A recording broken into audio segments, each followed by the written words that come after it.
Senior Director of Student and New Practitioner Development at the American Pharmacists Association, and we are very excited to have you tonight on our webinar to talk a little bit about the APhA Institute experience. This year we have over 425 attendees coming to the APhA Institute. The majority of those are student pharmacists, but we've got about 70, 75 pharmacists, faculty members, as well as some really great mentors who have been afflicted with the disease of addiction to kind of help us throughout the process. During tonight's webinar, we will have myself as well as Melissa Skelton-Duke, who's the Senior Director of Specialty Pharmacy Services at Banner Pharmacy Services in Phoenix, Arizona, lead you as the host of the webinar. Before I go any further, I definitely want to give a quick shout out to our supporters. We're graciously supported by Walgreens, the American Association of Colleges of Pharmacy, UF Health, Florida Recovery Center, and the Notre Dame of Maryland University School of Pharmacy. Each of these supporters has been a supporter for multiple years, so we're definitely gracious for what they're providing for all of you. And so if this is your first time on an APhA webinar, just go through the webinar procedures very quickly. I do encourage you, if you have the opportunity, to use a telephone as opposed to your miking speakers on your laptop or your mobile device. But if you would like to use that, that's fine. Please do enter the dial-up number as well as the access code in your audio pen. Right now we have everybody muted, so when we get to the point where we do some Q&A, the easiest thing to do, because we have over 200 attendees on the call this evening, is to raise your hand or ask a question, and we'll try to do the best we can to read the question aloud, or if there's something that we need further clarification on, what we'll do is we'll unmute you so that you can actually ask your question aloud there. But we do ask you, if you are unmuted, try to keep your phone muted just for the respect of others. I mentioned the question box, but if you can, go ahead and type in there, and throughout the webinar we'll try to type, answer you back, kind of go back and forth there. So definitely use that as a tool. Now during the webinar you're going to have myself and Missy there, but then at the APhA Institute we'll have Charlie Broussard as well as Crystal Atwell on the APhA staff. We'll kind of serve as your hosts as well as the leaders of the APhA Institute. We're here, and I'm going to be the primary staff person from APhA's end, so if you have questions leading up to it, feel free to ask me. We'd love for you to post them on our Facebook page, as well as reach out as best as possible. I've already talked to several students over the past couple of days regarding university credit or some of the other things. We also have some great student pharmacists as well as new practitioner ambassadors. So we have Sky Fenton, Carly, Rachel, Stephanie, Mark, and Jessica. Stephanie and Jessica have been to the APhA Institute for multiple years, so they're definitely veterans. And then Sky, Carly, and Rachel are official student pharmacist ambassadors, making sure that your institute experience is a great one. And I'll mention Mark. Mark's going to have a couple students as well as new practitioners helping him. He's going to be actually running all of our video production as well as our photography throughout the weekend. We're hoping to create some good promo videos so that you can use those at your chapters to help promote the Institute as well as addiction as you move forward. And then also we will have all 5 of our members of the APhA ASP National Executive Committee this year. So Michael Nimitz, Jason, Allison, and Miriam were all elected at this APhA annual meeting when we are out in San Francisco, so they'll be helping us as well. Wanted to start out with a quick poll question this evening. Our first poll question, we'll launch it, is my last visit to Salt Lake City was, I recently lived there, or recently because I lived there, within the past 3 years, 3 to 10 years, 10 plus years, or never. This is my first trip to Utah. And I'll give you guys another 10 and 15 seconds here to vote.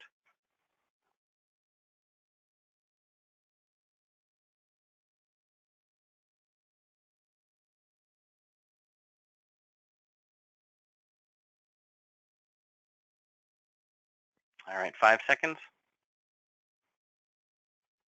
And we will close the poll.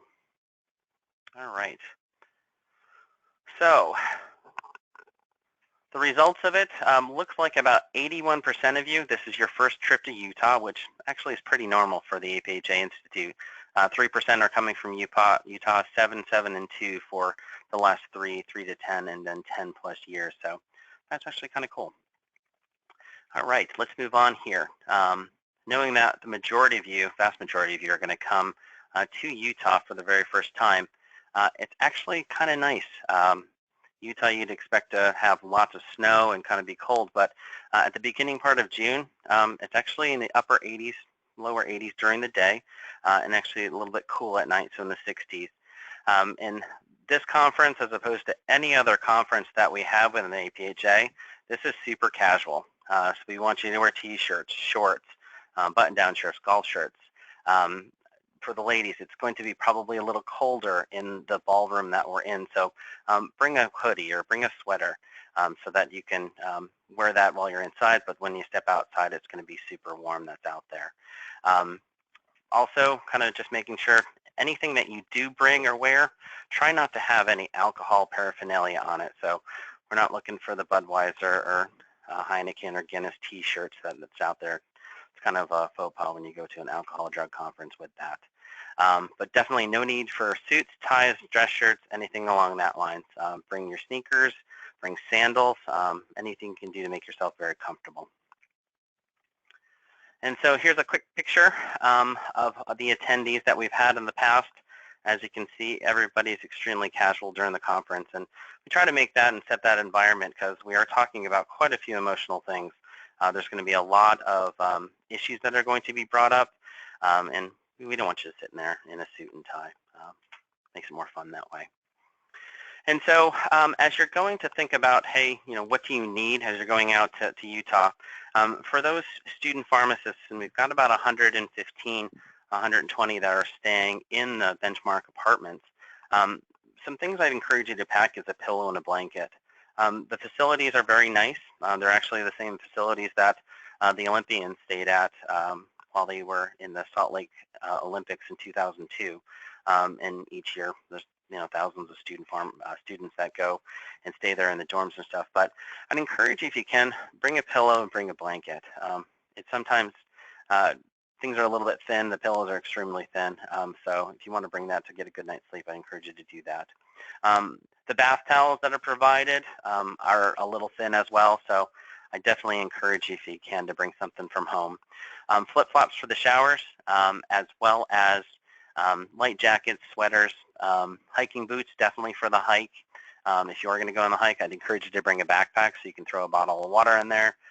Flashlight, we'll always have first aid equipment and stuff, but definitely anything you can do to think of to help you during that hike.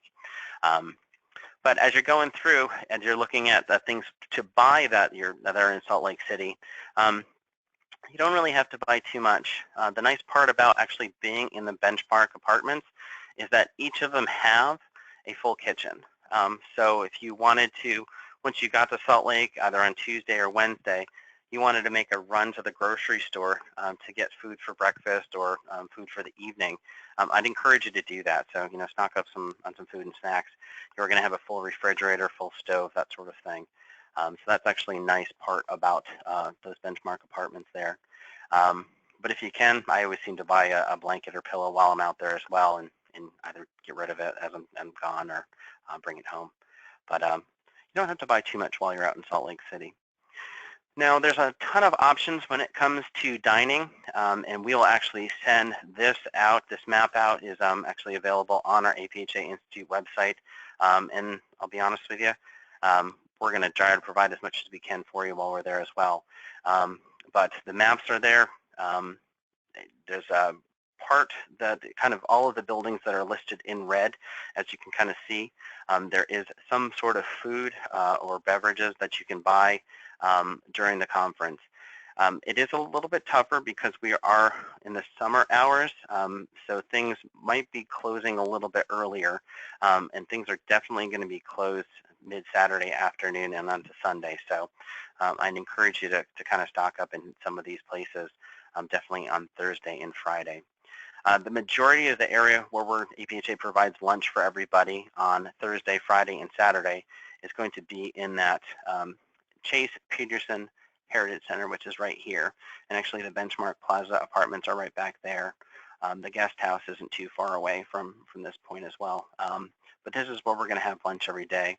And they've got not only the dining hall there, but they've got a nice little market if you're interested in having some snacks, drinks, food, that sort of thing. University dining service, as I mentioned, Monday through Saturday, we're looking at 6:30 to 9, 11 to 2, and 4:30 to 7:30 for dinner. Sunday, that's no breakfast, and we'll talk about that a little bit after. But dinner is going to be 4:30 to 7:30, and those prices are pretty reasonable for the university food services. The dining hall actually isn't bad at all. Food's actually pretty good in there.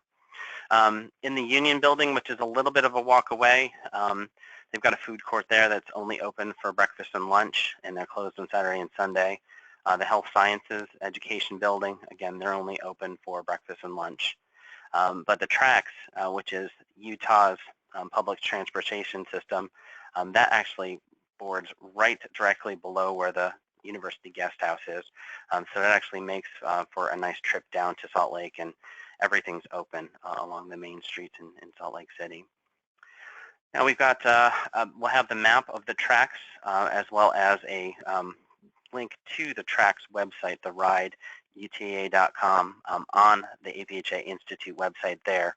But you can pretty much get anywhere in Salt Lake City from the tracks.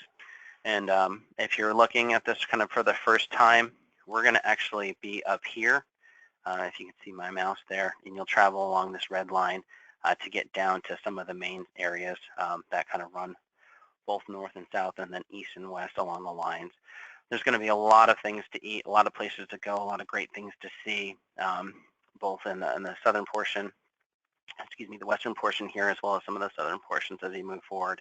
And I encourage you, if you're looking for places to go eat or where to make dinner reservations or fun things to see, we're actually quite fortunate because Sky, who's one of our student ambassadors, he is actually from Salt Lake. And then we also have several student pharmacists who go to school at the University of Utah. So if you have questions about where to eat, where to go have fun, I'd encourage you to post that on the Facebook page. And then in addition, we have a quick list for you also on the APHA Institute website. So to also stay on the maps here for a little bit, I mentioned the Union Building where there's some food. That's kind of a little bit of far away because the University Guest House where all of the conferences will be held is right here.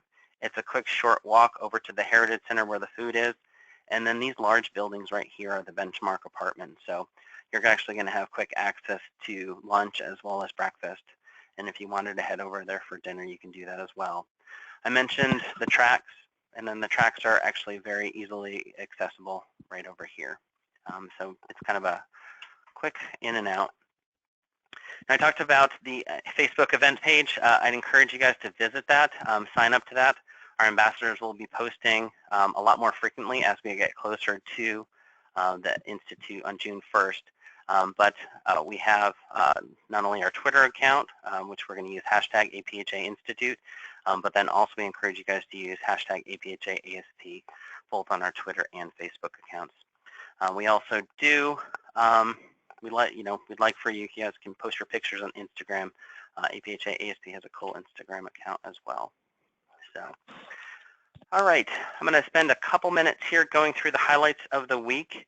I want to just kind of go through, everything is listed on our schedule page of the APHA Institute, but Wednesday should be your day to travel from the airport to the university campus. And depending on what time you arrive, it should only take 20-25 minutes. I'd encourage you to take an Uber. You can definitely take the tracks. It's a couple bucks to take the tracks up there, but if you can, arrange an Uber trip with maybe some other students from your school, or maybe post on the Facebook page when you're going to be arriving.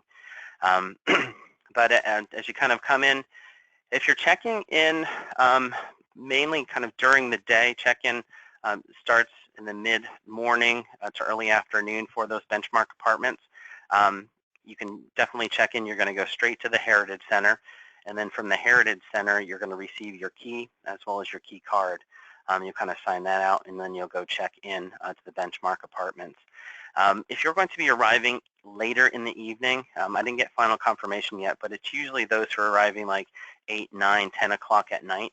we're going to have you come back down to the University Guest House, which was on that map there, and all of the keys as well as all the check-in information for those benchmark apartments, those are going to be available at the front desk of the University Guest House. And if you're staying at the hotel, the University Guest House, obviously it's 24/7, so that anytime you arrive, you can check in there. Now, we also have registration open that night. We're going to open around 6:30, and we're going to go to 8 o'clock. So if you want to beat the rush for Thursday morning, I definitely encourage you to do that.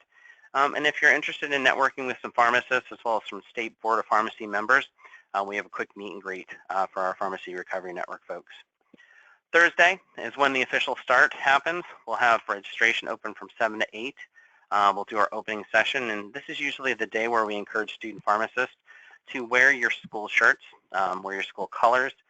It makes it a lot nicer so that you can kind of see where everybody's from, what region they're from, to kind of help associate and help network.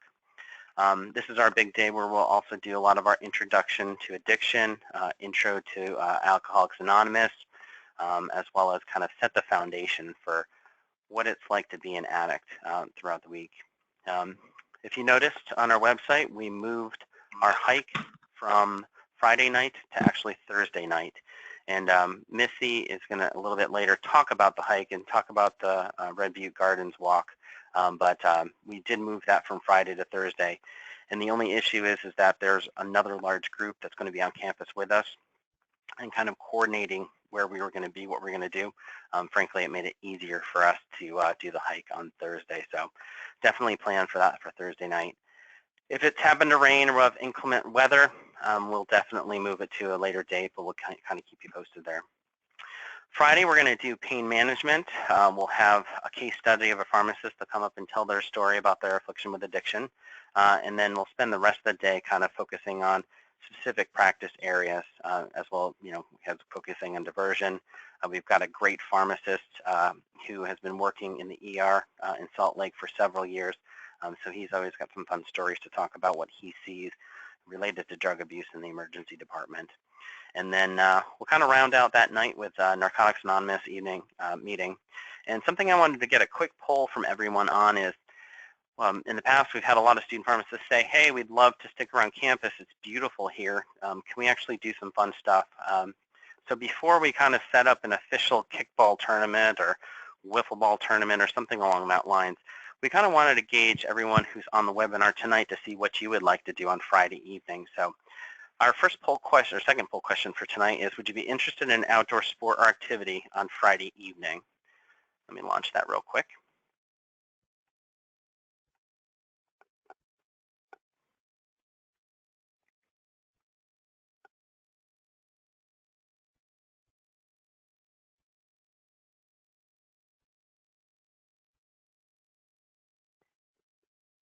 All right, give me about 5 seconds. All right, I'll close the poll.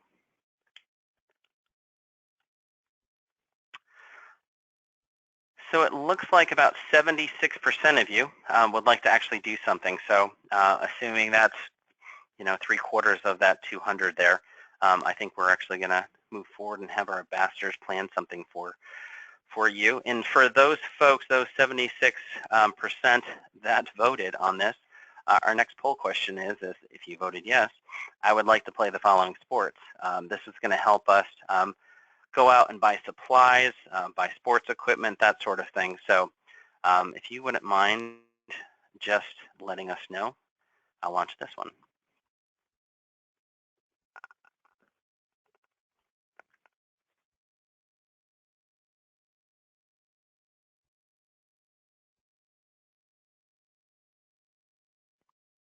And I'll give you another 10 seconds.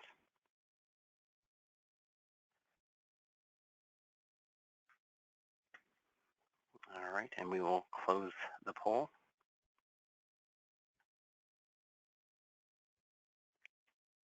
So it looked like about 55%, more than half of you want to have a kickball tournament.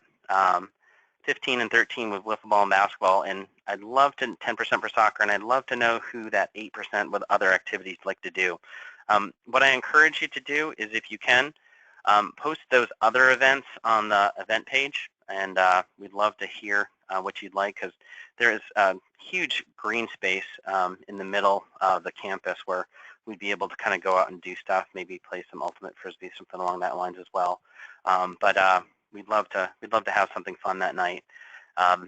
More information, I'm going to send out the next installment of the newsletters later this week here, and we'll definitely have plans a little bit more solidified with that. Our ambassadors are going to move forward with that as we go to the conference here.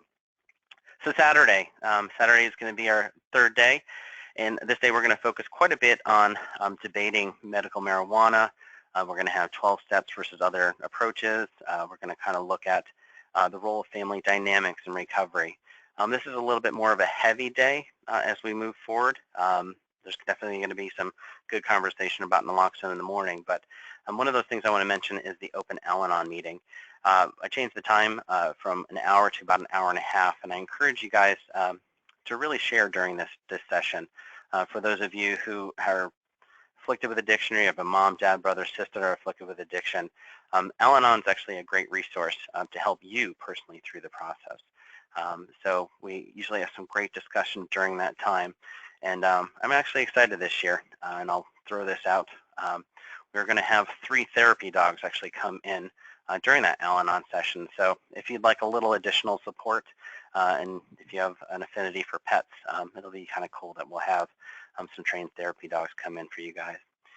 And then Saturday evening is going to be some free time out in the town. So I encourage you to go see some of the sites that are in downtown Salt Lake City.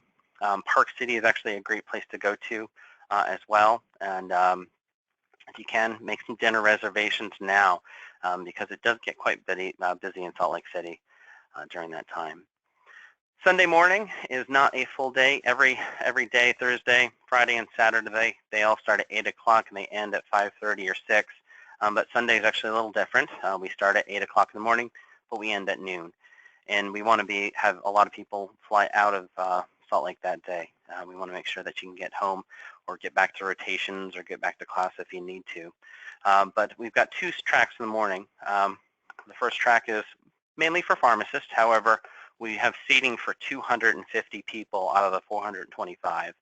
And that's going to cover some opioid calculations, talking about opioid de-escalation, as well as teaming up for safe pain management. And those sessions, if you want to go, we're going to actually allow any student pharmacists that want to go up there until the room's full. And then once the room's full, we'll then come back down and we'll be at the Douglas Ballroom. So the track 1 is actually going to be in the Heritage Center where we're going to be having lunch every day. And then developing positive personal power, Generation RX, those are more geared for student pharmacists.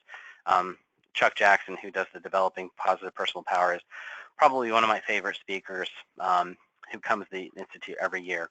And he delivers an awesome message. So I encourage you to attend that. We'll then bring the group back together and we'll have our closing session. And then this is your time to kind of reflect and we'll kind of present a couple challenges to you as you move forward and go back home. But in the morning there, for all of you who are staying either at the guest house or especially at the Benchmark Apartments, checkout is actually at 10 o'clock in the morning on that Sunday morning. So what you'll do is pack up your bag. You'll bring your bag down to the guest house, and we'll actually use our office area and the registration area to store bags. So you don't have to worry about checkout, and everything will be kind of set by that point. So we'll keep your bags, and you can leave directly from the ballroom to the airport, or if you're going out in Salt Lake, kind of go and see the sites. For those of you who are in the guest house, checkout is usually around 11 or 12. So if you want to do the same thing, you could probably leave your bags with the bellhop at the front desk. They'd be able to do that for you. But we do have a lot of student pharmacists as well as pharmacists who are staying over on Sunday evening. So if you're looking for other folks who are staying on Sunday and want to go see some of the sites, I'd encourage you to hook up with them as well. Now, some things to think about while you're kind of preparing yourself and when you get out there. I encourage everyone to set some goals, set some good, solid goals. Maybe some specific ones and maybe things that you can measure. maybe 6 months, maybe 3 months out, maybe 18 months out, or by graduation, whatever you'd like it to be. But hopefully you're able to learn something, not only about the addiction process, but learn something about yourself. Some things everybody who takes the course for university credit, you have to go to all the sessions, and those include those nightly 12-step meetings, which are Alcoholics Anonymous, Narcotics Anonymous, and Al-Anon. But I encourage you, even if you're not taking the APHA Institute for University Credit, you have to go to the 12-step meetings. That's where everything kind of builds together and gels together and really starts to make sense about the Institute. You're definitely going to learn something about yourself, but also about others during this. And I encourage you to get a buddy. Try to find somebody who you can work with, interact with. And for those of you who maybe kind of are feeling alone or feel excluded, or maybe getting hit a little bit too heavy with some of the emotional content that's delivered during the meeting, I highly encourage you to let us know, let a staff member know, a mentor, a student ambassador. We'll definitely try to help you out and kind of pair you up with somebody. We also have a lot of pharmacists who are very familiar with addiction. They've been through it themselves. So if you want to talk to somebody, we encourage you to do that as well. And there's no dumb questions as you go throughout the Institute. We definitely want to make sure that you're there. Staff and hosts, our student ambassadors, our national officers, and those 70 members are those people to talk to. Please don't isolate. We'd love to spend some time and talk with you. Now, we do have some rules while we're out in Utah. You're going to hear a lot of personal stories. A lot of people are going to really open up, and we want to make sure that their stories are held confidential. We're not going to allow any video or audio recording during any of the sessions. Mark, who is one of the student pharmacists who will be kind of running the video and audio crew, he's the only one that's allowed to take pictures and some video without any audio during the sessions that are there. You're free to take pictures any other time, and we'd love to see those on some of the social networking sites. But we try to really limit that because some of the speakers who are out there are really going to open up about their personal experiences. We want to make sure that we support those in recovery and avoid alcohol and drug use. Frankly, it's just a couple days. It's a week that you're out there. Try not to do it when you're out at dinner. If you are having trouble yourself, please let somebody know.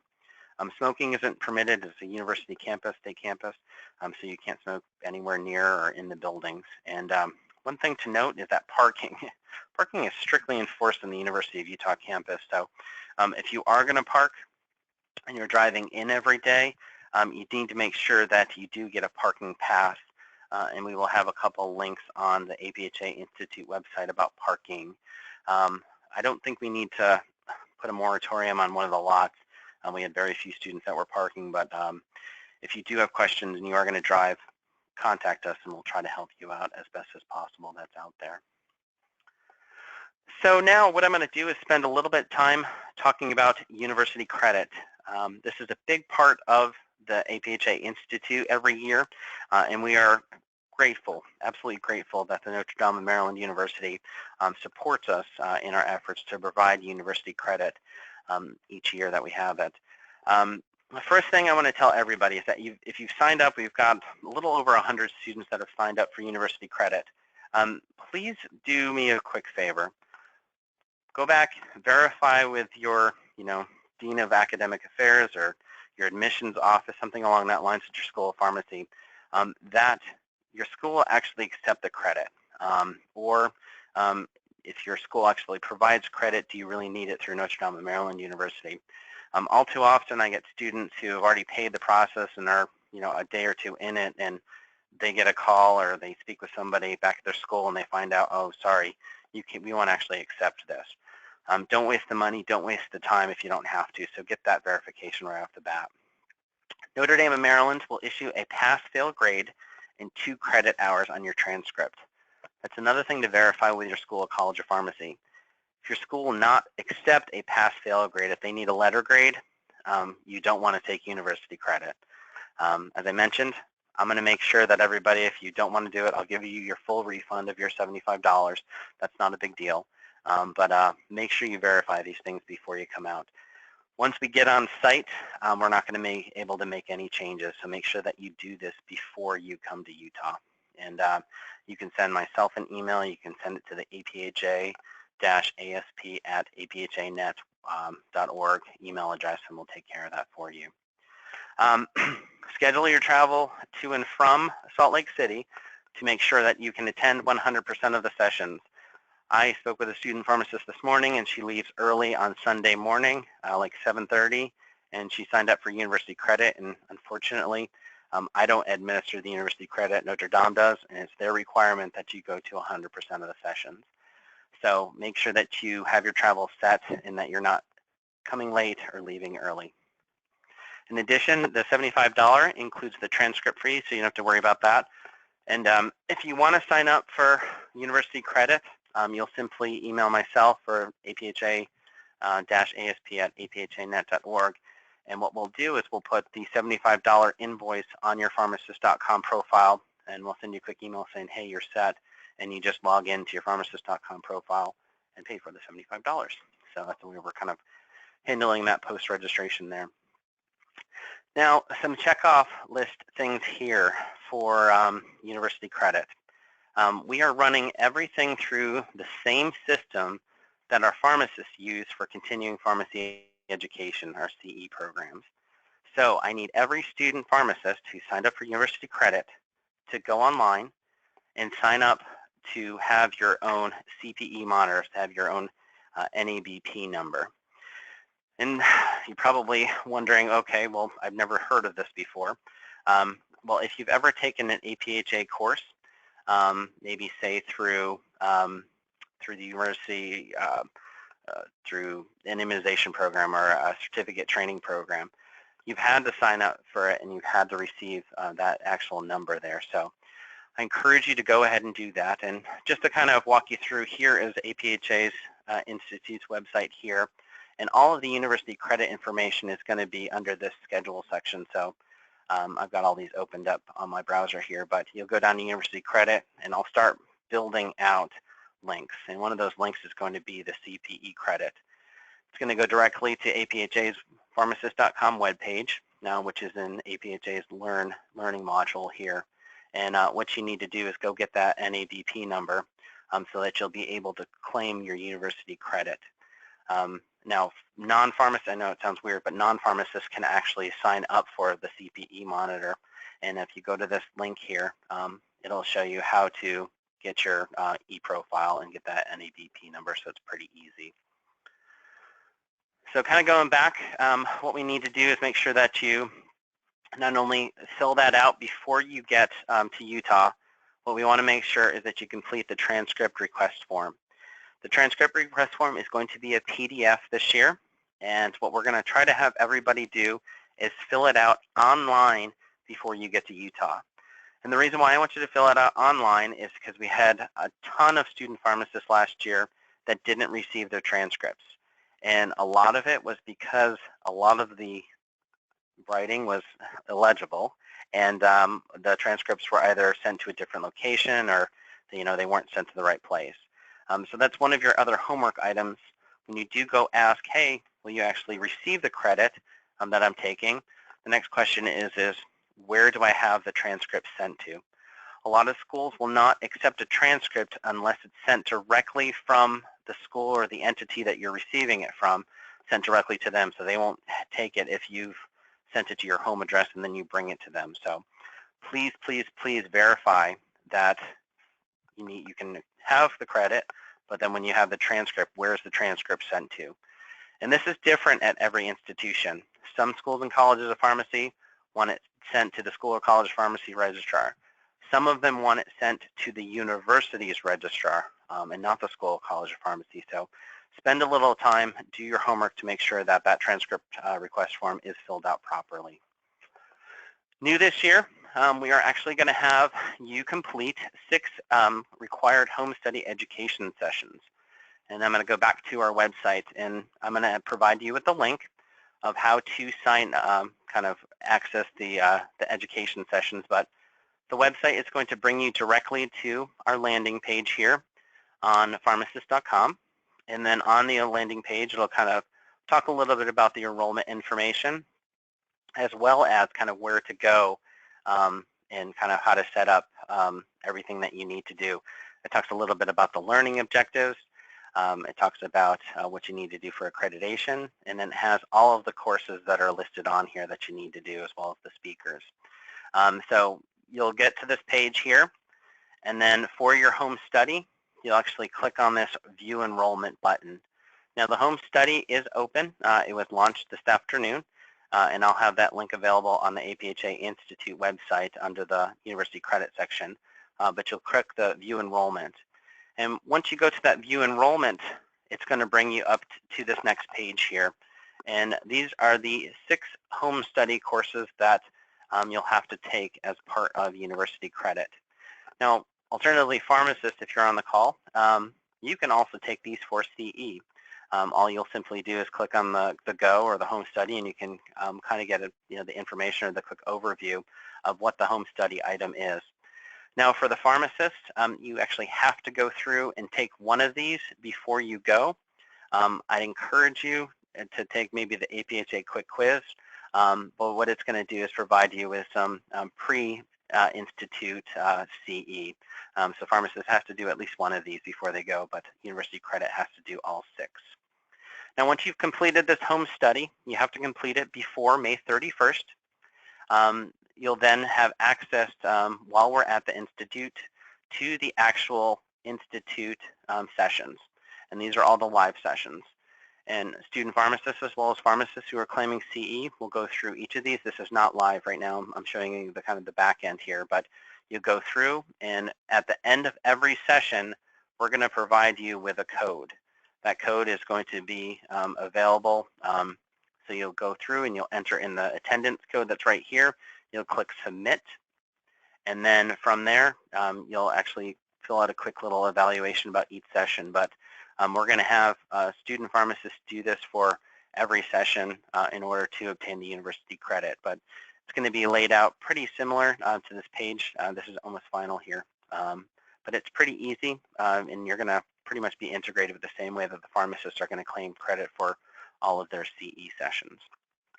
So if there's questions about that, we are actually going to have a quick overview session on Thursday morning at around 7:15, and I can run through that with everyone as well if you have some final questions there. But going back to the checklist here, so you'll make sure that you provide the assessment code or the evaluation code that we give you. You'll fill out the online assessment, and then what this is going to do is I'm going to send the report over to Notre Dame of Maryland University to say, hey, yes, each of these students went to these sessions and they completed the online report.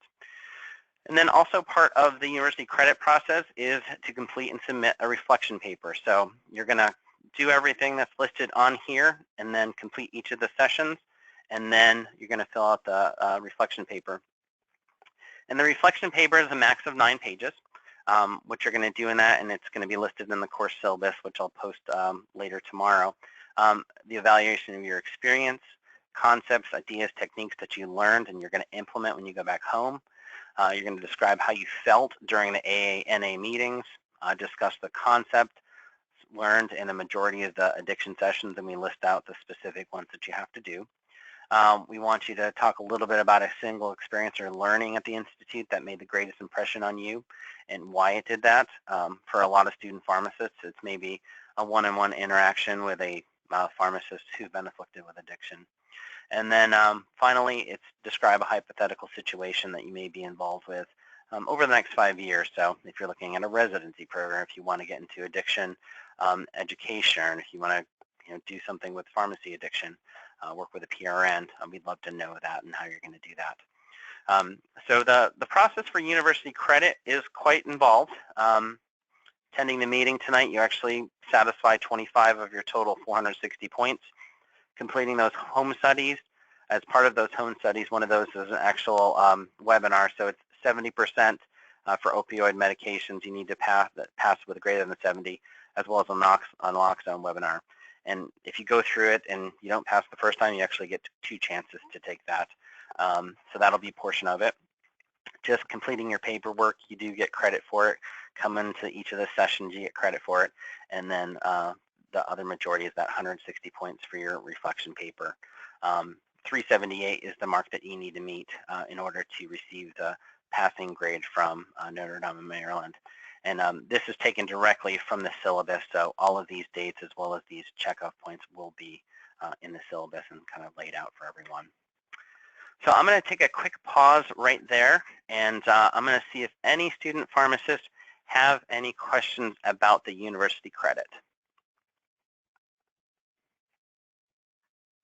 So our first question is from Matthew Noble. He says, can we take these without getting credit for them, just out of pure interest?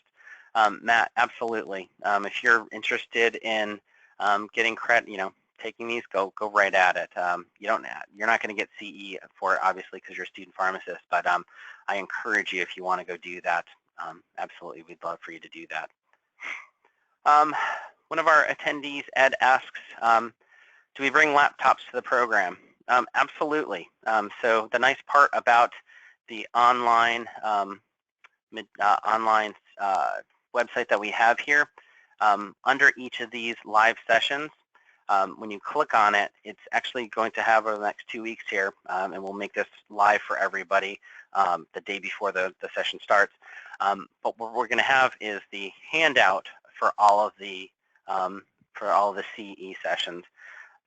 You won't see a handout for any of the nightly meetings or some of the introduction or the closing session, because we typically don't have any data statistics kind of put in a handout. But the handouts for all of the sessions will be in here. And then in addition, we'll also provide you a link to a Dropbox where you can download all of them at once if you'd like to have that. So with that said, if you're going to have a laptop, you are going to be in the session for, from 8 o'clock in the morning until 5 o'clock at night. Unfortunately, there's not a ton of power outlets that are in there, so you do have to preserve your battery life, but we encourage you, if you want to bring your laptops or your electronic devices, just to have some backup batteries or support for that. But that's a great question. One of our student pharmacists asks, can the session code be entered from a phone, or will we need laptops? Is Wi-Fi available? So that's a great question. You can definitely, pharmacist.com is not the easiest website to use from a mobile device, just to be honest with you. But you don't have to do this right after. For all student pharmacists, you have to complete these online portions by June 16th. For the pharmacists, you have until July 7th in order to enter your CE. So you don't have to do it right away.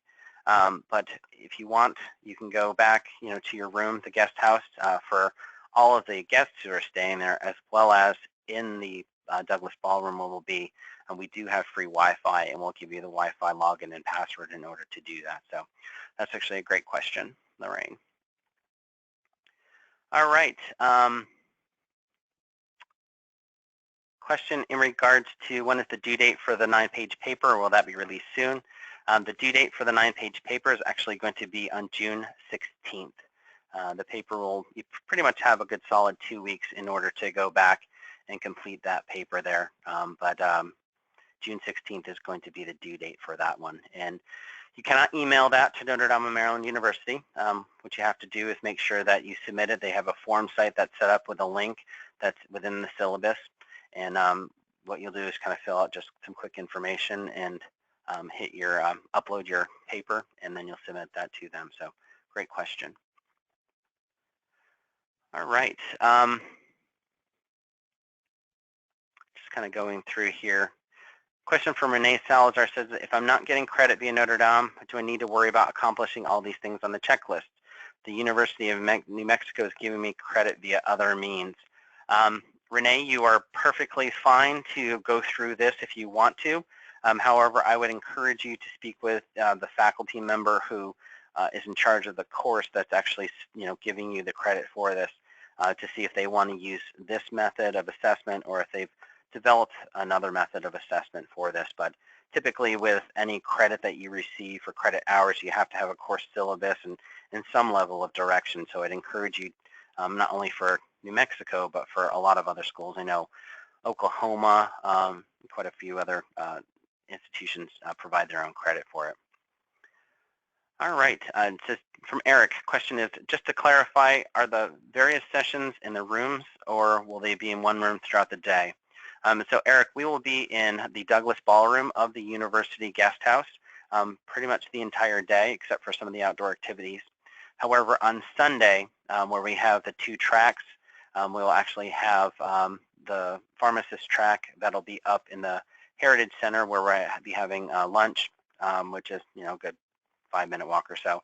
So that'll be there on Sunday morning, but everything else will be in the same location. All right. Katie asks where we'll be able to find access to the course syllabus. So on the APhA Institute website, if you check back, I'd say definitely by tomorrow evening, Thursday morning, everything is going to be under the University Credit Information area that's on our website, the aphainstitute.pharmacist.com. So if you go in here, click under Schedule, and then from Schedule, everything that you need to know is going to be right here. Still going through the process of updating this. And then for those of you who are interested or maybe have other students that maybe haven't been able to join us tonight, the webinar, pre-institute webinar, I'm going to put the link, and everything's being recorded this evening, so I'll post the webinar up here. So, all right, let me jump back into our overview here. Missy, are you able to talk through the overview of the hike? I am, but if you could advance the slides for me, that would be awesome. Or if you can promote me from the attendee to be able to do that, either way, it's fine. Thank you, Keith. So yeah, one of the things that is a highlight of our APhA Institute year after year is in one of the evenings. So for us this year, it's Thursday evening. We actually take all of the attendees who are interested on a group hike up through one of the trails of the foothills of that's around Salt Lake City. And so the picture that you see on the screen is actually the peak that would be the top of the hike. So not everybody makes it to the top, but this is one of the most prominent foothill peaks that we have. It sits just behind the University of Utah, so you'll be able to see it throughout the entire session. And on Thursday night, we're actually going to take a large group up that hike. So if you'll go to the next slide, Keith.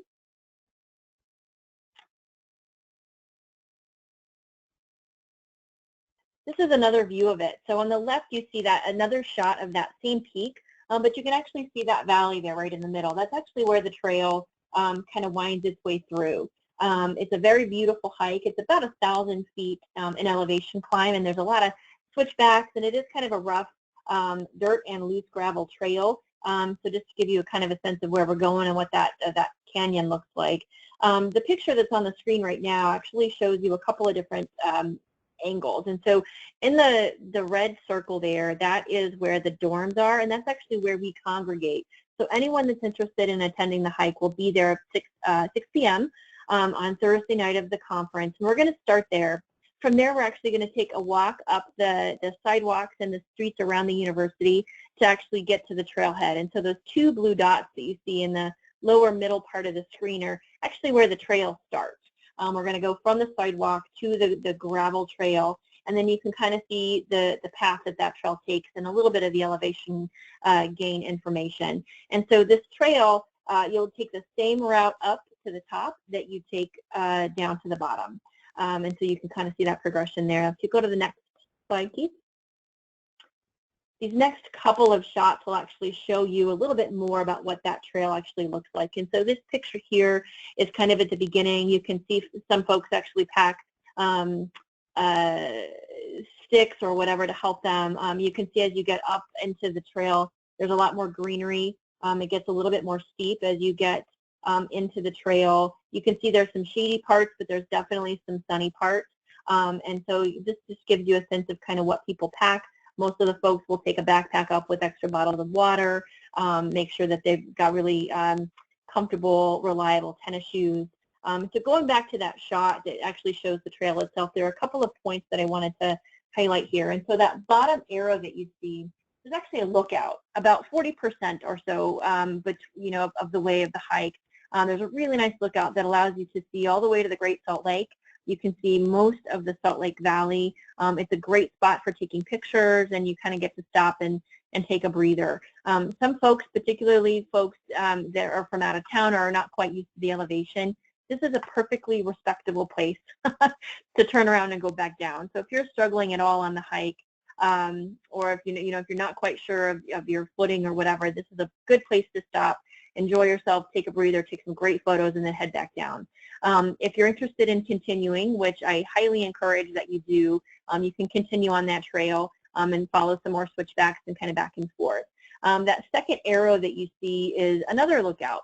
It's a little bit higher up. It's a little bit further into the trail. But that's a place called the living room. And you'll know it's the living room because folks that in the past have taken a lot of the loose rocks and boulders, and they've actually sort of turned them into little seating areas. You'll see benches and chairs, and that's right in front of another great lookout where you can again see the Salt Lake Valley.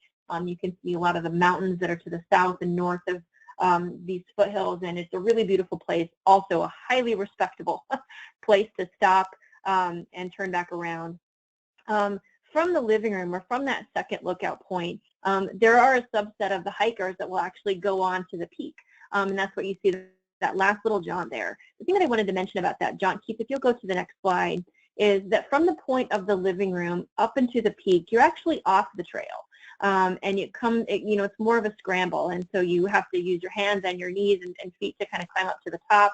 And so you can see what that looks like. It's definitely not for a novice hiker. This is an intermediate to advanced level hike, particularly beyond that living room. But as Keith is sort of showing, the payoff is there. Once you get to that peak, the views are absolutely amazing. By that time in the evening, the sun will be starting to set, and so the sunset views, the distances that you can see, the Great Salt Lake is really, really gorgeous. And so for anyone who feels confident, who wants to go all the way to the peak, I encourage you to do that. So if you go to the next slide. This is just another shot. This is kind of that peak. So there's plenty of room for everybody to congregate. Lots of folks like to take pictures and hang out there for a little while. Again, catch your breath, rest up, and then head back down the trail. You're going to go right back down that same trail that you came up. So it's just one way up and one way down. If you go to the next slide. There are a couple of points of consideration here and just a couple of reminders. And so it's really, really important for this hike, particularly because the loose gravel and some of the rocks that can slide, that you wear comfortable sneakers or shoes with great tread on them. Hiking boots are always great, so if you've got a good pair of hiking boots, make sure you bring those along as well. It's a good idea to wear pants or long socks. As you can see, there's a lot of shrubbery and greenery along the hike, and particularly if they have a lot of moisture in the winter and early spring, there's a lot of growth that happens, and so it's easy to get your legs scratched up on some of that shrubbery. So if you've got pants on, then you can protect your legs. You want to be sure to apply sunscreen because much of the hike is exposed to the sun. There certainly are some shady spots, but for the most part it's in the sun. And the sun sets very late in the day. You have a good chance of getting a sunburn if you're not careful about applying sunscreen. And then the next pointer that we have is a very important one, and that's to bring lots of water with you. So bring at least 1 or 2 bottles of water. A Gatorade is always a good idea. Bring a small snack with you. There's a pretty good amount of vertical climb on this hike in a very short distance, and particularly because of the dry climate in Utah and in Salt Lake City in particular, it's easy to get dehydrated. And so make sure you have lots of water. If you run out of water, it's a good time to turn around and start heading back to the base. Don't forget to bring a camera. The views are amazing, and if you're not used to the mountains and you're not used to the geography of Utah, it's a really good thing to capture and share with your friends and family later on. Always make sure that you stay together. Don't go by yourself. Make sure you've got a buddy or 2 buddies, and travel in that group. So if you have someone that's ready to turn around, make sure that you've got a partner to go with you. Stop often. It's better to take small, frequent stops and to catch your breath than it is to wait until you're completely exhausted. So stop regularly throughout the trail. I don't know of anybody that goes all the way up and all the way down without stopping. So be sure to check in and stop as often as you need to. It's always a great idea to bring a flashlight, and I'll talk about this a little bit in a second, but that sunset, once it sets, it's dark. And if for whatever reason, you start a little bit late down the trail, it's great to have a flashlight as a measure of safety. I hope you don't ever have to use it, but if that happens, then a flashlight can really help you out there. Keep your eye out for snakes. This is a rattlesnake breeding ground, and there are frequent reports of rattlesnakes in the area.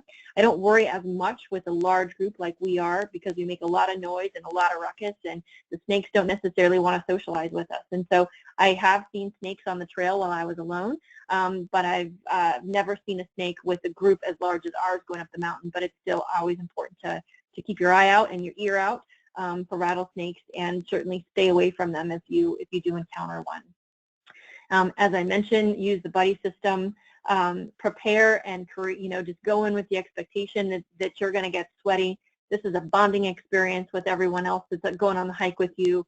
It's really fun because there's a lot of folks that you'll see that have never been on a mountain quite like this one, or have been on a hike quite like this one, and so it's a really fun bonding experience, and so just plan for that. It's going to be sweaty. And then also, as I mentioned, to bring a lot of water on the hike. Go ahead and start hydrating as soon as you get into Salt Lake City, and particularly on Thursday, hydrate all day long.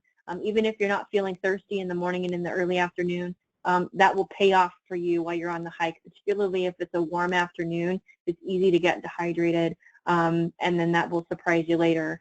You'll get cramping, some people get really dizzy, and it can really kind of cramp your style a little bit on that hike. Go to the next slide.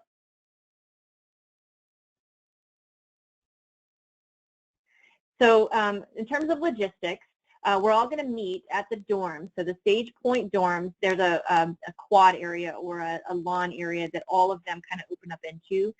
That's where we're going to meet. We're going to start there at 6:15 on Thursday evening. And I would encourage you to get there by 6. Meet up with your buddies or your team and kind of get your game plan together. We're going to want to start our hike right at 6:15. So as you can see, in years past, we always get the group together and take a group photo, and so this year will be no different. So Keith and I will be there to organize everyone, but the faster we can take the photo, the faster we can get on the hike, and the more time we'll have to spend on the mountain taking photos and doing more fun stuff. The other thing that I'll mention about the hike is it is completely optional.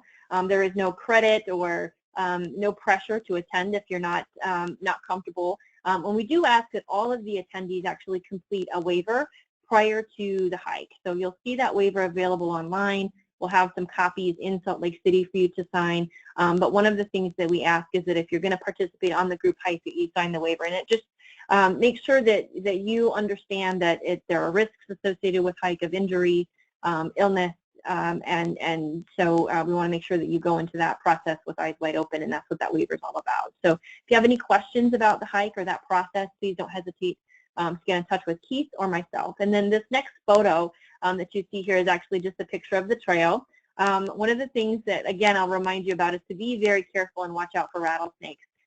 It's hard to see the rattlesnake that's actually in this photo. I took that picture myself, but there is a little guy sitting off to the left of that trail, and I heard him actually before I saw him. And they blend in very well with their surroundings. And so, again, it's just a great idea to keep your eyes and ears open for that, and to give them a good distance if you do encounter one of those things. So certainly something to be mindful of. Okay, so if that hike or that sort of strenuous activity doesn't quite sound your speed, we do have another really cool activity that happens at the same time as the hike, and that's actually a walk or a tour through the Red Butte Gardens. And so the Red Butte Gardens are a large botanical garden that is managed by the University of Utah. It's right there near where the dorms are, and so as an alternative to the hike, we actually take a group up there. So it's very peaceful, it's very calm. There are oftentimes musicians that are out there kind of playing their instruments, and you get to walk through various themes of the botanical garden and see lots of statues. It's a really nice, pleasant way to spend the evening. Interestingly, you can usually see the hikers go up the trail from the Red Butte Gardens, and so they're always trying to wave at us, and they take our pictures from that vantage point. So it's a really nice, pleasant evening as well. The tickets to the Red Butte Gardens are $6 per ticket. So if that's something that you're interested in, actually Charlie Broussard, who was one of the APHA staff volunteers, actually manages that program, and he will be able to get you a ticket for $6. So you can go to him with any questions that you have about the Red Butte Gardens. So with that, let me stop there, and we'll take any questions that you have about the Red Butte Gardens or the hike itself. and then we'll move on. The first question is, what is the elevation of the peaks? Good question. So the Salt Lake Valley is at about 4,500 feet. The University of Utah is kind of on the edge of the valley, and so we see a little bit of elevation gain. And we start the hike at about 5,200 feet. We ended at about 6,200 feet. So there's about 1,000 feet of elevation gain in, I would say, about 1.5 miles of distance. And so it feels vertical while you're in it. And yet, you know, it also feels like you're climbing more than 1,000 feet. Next question is from Miles. Miles asks, will there be mosquito spray available, or should we bring or buy our own for the hike? I would recommend that you bring some. Anecdotally, Utah is not known for having a huge mosquito problem. They've got a very dry climate there. But if you're sensitive to mosquitoes, or if you're one of those folks that the mosquitoes seem to be very attracted to, then it's a good idea. But we don't have any there. I would recommend that you bring some of your own. Yeah. Heather Dorch asks, how long is the hike? Good question. So we start the hike at 6:15. I'm actually glad you asked that question. And sun sets just before 9 p.m. on that night, according to the almanac. And one of the constant or sort of annual concerns that we have is making sure that everyone gets off the top of the hike on time so that they can actually get to the bottom before the sun sets and it gets too dark. And so while we're going to start the walk at about 6:15 or shortly thereafter, after we take that group photo, we have about 1 hour and 45 minutes or to 8 o'clock to get to the top. And at 8 o'clock, Keith and myself and the APhA staff members that are there are going to start kind of kicking people off the mountain and have people start their way back down. So at about 7:50, 10 of, we're going to say wrap up your photos, make sure you do all of, take all the pictures you want to take and say hi to everybody that's at the top, start preparing for your walk back down. If you're not on the way down by 8 o'clock, then you're behind schedule. And so we'll start giving reminders at 10 of, 5 of, and at 8 o'clock, people are going to be expected to start walking down. It takes about 30 to 45 minutes to walk down, and so you should be off the mountain by 8:45. And can you just repeat, like mile-wise, how long it is for your estimate? Sure, it's about 1.5 miles between the trailhead and the peak, and so it's about 3 miles total, and it's about 1,000 feet elevation gain. Great, thank you so much. Tiffany asks, should we be concerned with dangerous spiders? That's a good question. It's certainly always something to be mindful of, but I've not seen a lot of spiders personally on the hike. I've done this hike probably 50 times. I used to live in Salt Lake City, and I've not encountered a lot of spiders or a lot of like bees or bugs or anything like that. It's pretty mild in that regard. The snakes are probably the bigger concern. Yeah, absolutely. Well, thank you, Missy. That brings us to the end of our webinar this evening on the APhA Institute experience. We're a little bit over time here, but I'd be happy to stay on, and if anybody wanted to jump off, please feel free to do so. But thank you so much for attending the webinar tonight, and as I said at the beginning, I am very, very excited for you to come out to Salt Lake City and experience this one-in-a-lifetime experience at a meeting. It's going to be hopefully a life changer for you and help you to really redefine your views on addiction. So we'll stay on for a couple more minutes here if you have any other questions, but if not, stay tuned to the emails as well as keep checking our APhA Institute webpage. We'll be posting that hike waiver form as well as everything related to university credit over the next couple weeks here. So have a good night, and we'll be hanging out here. Just type your questions in, and maybe we'll chat.